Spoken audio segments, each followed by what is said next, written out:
Guys, so ngayon guys, i-video ko lang guys ang aking nabiling alimango today.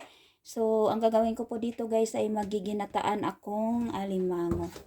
Yan, lagyan natin siya ng malunggay at meron tayong kalabasa. Ayan, kalabasa.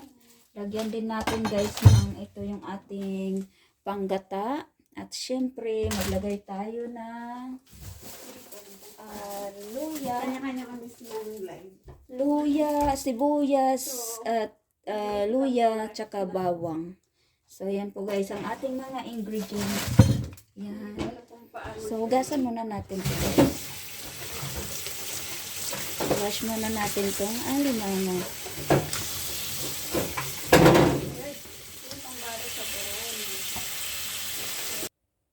At ito na nga guys, ang ating kalabasa. So, hugasan natin ang ating kalabasa.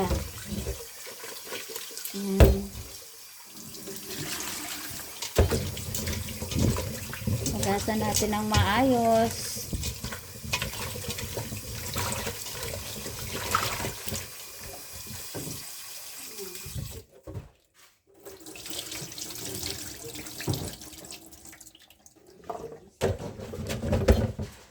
So, ganito ako guys magluto ng ginataang kalabasa guys, no. Nilalagay ko na yung ating, tawag dito, luya, tsaka bawang.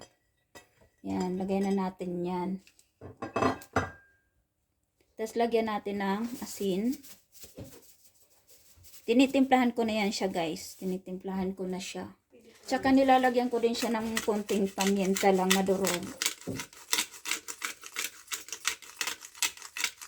Yan.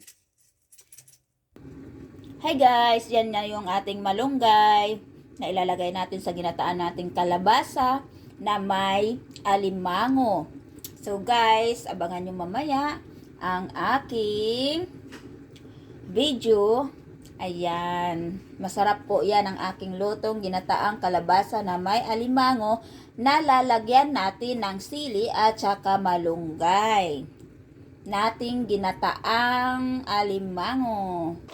Hi guys, ito na po yung ating ginataang kalabasa na may alimango. So, parang hindi siya malulubat na kasi ako guys. Thank you for watching mga palarab. Bye-bye.